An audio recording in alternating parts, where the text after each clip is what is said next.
ஆடிப்பூரம் என்பது உமையம்பிகை மற்றும் ஆண்டாள் நாச்சியார் அவதரித்த உன்னதமான திருநாள் ஆகும். அம்பாள் கோவில்களில் இந்த நாளில் வளைகாப்பு உற்சவமும் பால்குட வழிபாடுகளும் மிகச் சிறப்பாக நடைபெறும். திருமண பாக்கியம் மற்றும் குழந்தை பேருக்காக காத்திருப்பவர்கள் இந்த நாளில் விரதமிருந்து எளிய வழிபாடுகளைச் செய்வதன் மூலம் அதிசயமான பலன்களை பெறலாம்.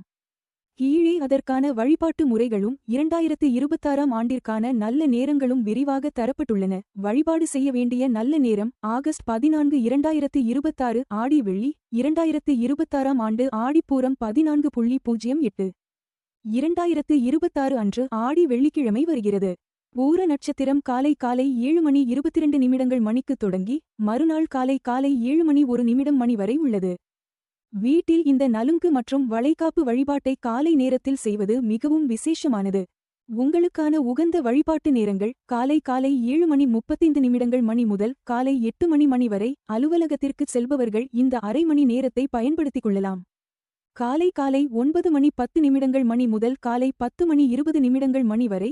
வீட்டில் இருப்பவர்கள் மற்றும் பொறுமையாகச் செய்ய விரும்புபவர்கள் இந்த நேரத்தை பயன்படுத்தலாம். வீட்டில் வழிபாடு செய்யும் எளிய வழிமுறை அம்பாள் அலங்காரம். வீட்டில் இருக்கும் அம்பிகை படம் அல்லது விக்கிரகத்தை நன்றாக அலங்கரித்துக் கொள்ளவும். ஒரு மரப்பலகை மேல் சிகப்பு துணியை விரித்து அதன் மேல் அம்பாளை வைக்க வேண்டும்.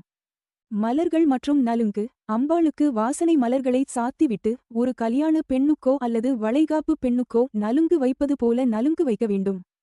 அம்பாளின் கன்னம் மற்றும் நெற்றியில் சந்தனம், குங்குமப் பொட்டு வைத்து பன்னீர் தெளித்து மஞ்சள் அக்ஷதை தூவ வேண்டும். வளையல் சாத்துதல் ஒரு டசன் வளையல்களை வாங்கி அம்பாளின் படத்தில் மாட்டலாம் அல்லது பாதத்தில் வைக்கலாம். விக்கிரகமாக இருந்தால் கைகளில் அணிவிக்கலாம்.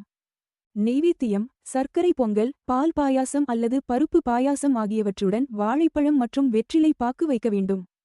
பிரார்த்தனை அம்பாளுக்கு பிடித்தமான அபிராமி அந்தாதியை முழுமையாக பாராயணம் செய்ய வேண்டும் அல்லது ஒலிக்கச் செய்து கேட்கலாம். பின்னர் தூப ஆராதனை காட்டி திருஷ்டி கழிக்க வேண்டும். வழிபாடு முடிந்ததும் அம்பாளை மீண்டும் பூஜை அறையில் வழக்கமான இடத்தில் வைக்க வேண்டும். குடும்பத்தினருக்கு நலுங்கு செய்தல் அம்பாள் அமர்ந்து பூஜை ஏற்ற அதே மணப்பலகையில் திருமணம் கைகூட வேண்டிய பெண், ஆண் அல்லது குழந்தை பேருக்காக காத்திருக்கும் பெண்ணை உட்கார வைக்க வேண்டும். கணவன் அமரத் தேவையில்லை, மனைவியை மட்டும் உட்கார வைத்தால் போதும். அம்பாளுக்குச் செய்தது போலவே அவர்களுக்கும் சந்தனம், குங்குமம் வைத்து பன்னீர் தெளித்து அக்ஷதை மற்றும் மலர்கள் தூவி நலுங்கு செய்ய வேண்டும். வீட்டில் உள்ள பெரியவர்கள் யாராவது இதனைச் செய்யலாம். பெரியவர்கள் யாரும் இல்லாத பட்சத்தில் கணவனே தன் மனைவிக்குச் செய்யலாம்.